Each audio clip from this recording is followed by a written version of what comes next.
Pemirsa, pasca kemarau panjang disertai fenomena El Nino, beberapa wilayah di Bali kini telah diguyur hujan.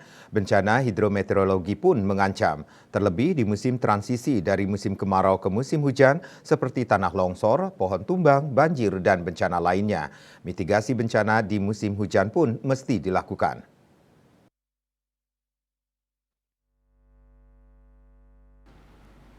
Kalaksa BPBD Provinsi Bali Imade Rentin mengungkapkan bersumber dari dokumen kajian risiko bencana KRB Provinsi Bali tahun 2022-2026 yang diterbitkan oleh Kediputian Sistem dan Strategi BNPB tahun 2021, kemudian dalam katalog rawan bencana Provinsi Bali diturunkan per jenis ancaman potensi bencana, merinci katalog desa kelurahan rawan banjir. Terdapat 328 desa kelurahan di Bali yang perlu waspada banjir. Dengan rincian 68 kelas bahaya tinggi dan 260 kelas bahaya sedang.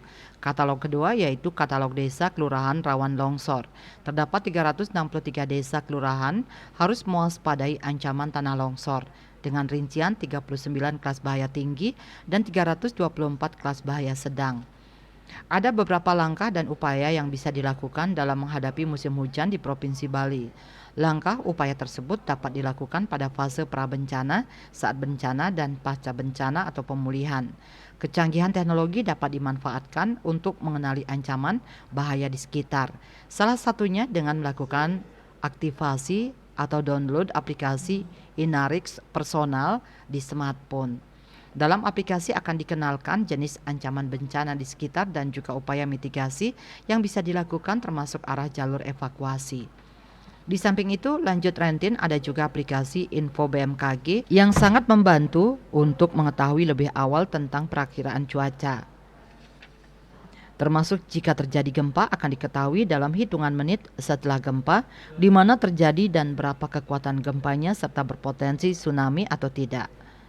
Dikatakan Bali berada di Ring of Fire atau cincin api, mengakibatkan Bali memiliki multi hazard atau multi ancaman bencana. Oleh karena itu, kenali daerah di sekeliling apa ancaman bahayanya, lalu siapkan strategi untuk penyelamatan diri jika sewaktu-waktu terjadi bencana. Jika ada kejadian bencana yang membutuhkan penanganan, bisa menghubungi call center 0361 251177 atau bisa melaporkan ke WhatsApp 0857 9224 0799. Rentin mengajak masyarakat lebih waspada dan selalu siap siaga dalam menghadapi berbagai potensi ancaman bencana dengan tagline siap untuk selamat. Winata Bali Pos.